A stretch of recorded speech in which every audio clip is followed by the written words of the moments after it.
বিয়ের পর একদিন মেয়ে তার বাবাকে চিঠি দিল। চিঠিতে লেখা ছিল, বাবা, আমি ফুলশয্যার রাতের দিনে বুঝতে পেরেছি আমার স্বামী আমাকে কতটা ভালোবাসে। সে আমাকে কত কথা দিল নিল। সে সবসময় আমাদের সুখ দুঃখের সাথী হয়ে থাকবে। তখন আমি কান্না করে দিয়েছিলাম। তখন তোমার জামাই আমাকে বলল, দূর পাগলি, এক বাবা মাকে ছেড়ে এসেছো, এখানে আর এক বাবা মা আছে তোমার। আমি আছি, তোমার দেবর আছে, ননদ আছে, সবাই এখানে আছে। তুমি তো কান্না করার কোনো সময়ই পাবে না। আমি জানি বাবা, তুমি চিঠিটা পড়ে খুব খুশি হয়েছো, তাই না বাবা? তবে আমি চিঠিটা লিখেছি তোমাকে অন্য একটা কারণে। বাবা, তুমি কেন এদেরকে যৌতুক দিলে না? এই 7টা পশুর জঙ্গলে তুমি কেন আমাকে রেখে গেলে বাবা? বিয়ের পরের দিন সকাল হতে না হতেই আমার শাশুড়ি মা তোমাদের দুজনকে গালি দিচ্ছে বিচ্ছিরি ভাষায়। আমি আমার জামাইকে জিজ্ঞেস করলে বলে, এখন কি আমি আমার মায়ের সাথে ঝগড়া করব তোমার জন্য? ও হ্যাঁ, তার পরের দিন প্রথমবারের মতো শাশুড়ি আমার মুখে একটা চর মারলো। বাবা, তুমি কি আমার কখনো গায়ে হাত দিয়েছো বলো? মা আমার গায়ে কোনোদিন হাত দিয়েছে? আমি কান্না করে তোমাদের জামাইকে সব বললাম। সে সন্ধ্যা নাগাদ বাড়ি ফিরলো। তোমাদের জামাইকে সবকিছু খুলে বলার পর সে বিচ্ছিরি ভাষায় আমাকে গালি দিল। সে বলল, এখন তুই কি চাস? তোর জন্য আমি আমার মাকে মারবো? আর কি হয়, তোর যৌতুকের টাকাগুলো সব দিয়ে দিলেই তো ঝামেলা মিটে যায়। তোর বাবা মাকে কিছু একটা করতে বল। বাবা প্লিজ, তুমি কিছু একটা করো। মেয়ের বাবা চিঠি হাতে নিয়ে কাঁদছে।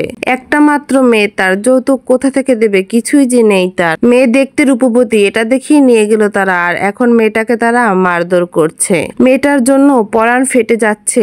1 মাস পর আবারও একটা চিঠি এলো। বাবা, তুমি কত দূর কি করলে? আমি এত মার আর সহ্য করতে পারছি না বাবা। শ্বশুর নোংরা নোংরা কথা বলে, শাশুড়ি যখন মন চায় তখন গায়ে হাত তোলে। আমি সবসময় ভালো মন্দ রান্না করি, কিন্তু কিছুই তারা খেতে দিচ্ছে না। বাবা শোনো, তুমি যখন এবার যৌতুকের টাকা নিয়ে আসবে তখন বড় দেখে একটা ইলিশ মাছ কিনে নিয়ে আসবে, মাংসও নিয়ে আসবে। এসব এখানে আমি রান্না করি, কিন্তু কিছুই আমাকে খেতে দেয় না। আমি যদি কখনো খেতে চাই তখন বলে, তোর বাপকে কিনে নিয়ে আসতে বল, তারপর খাবি। ও বাবা, বাবা তুমি কবে আসবে? কতদিন তোমায় দেখি না আমি।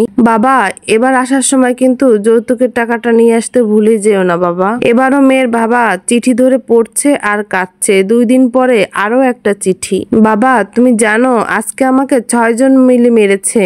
আমি 2 দিন যাবত উঠানে পড়ে আছি, কেউ আমাকে ডাকেনি। তোমার জামাই বেল্ট দিয়ে মেরেছে, নাকে ঘুষি দিয়েছে, রক্ত জমাট বেঁধে গেছে, দম বন্ধ হয়ে যাচ্ছে বাবা। আমার এখন গলা দিয়ে কোনো স্বর বেরোচ্ছে না বাবা।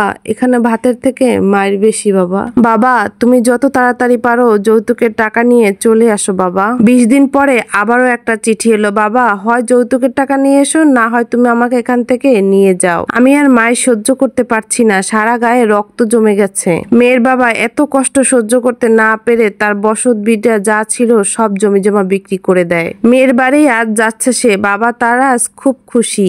ইলিশ মাছ, মাংস, তরিতরকারি যা যা নেওয়ার সবই নিয়েছে। মেয়ে যা যা নিতে বলেছিল সবই নিয়েছে, সাথে যৌতুকের টাকাও নিয়েছে। বাবা মেয়ের বাড়িতে আজ উপস্থিত। অনেকদিন পর তার মেয়েটাকে দেখবে। 2 চোখ ভরা আজ মেয়ের বাবার চোখে খুশি। দরজা ধাক্কা দিয়ে দেখে কোলে পিঠে করা বড় করা মামুনি আজ দড়িতে ঝুলছে।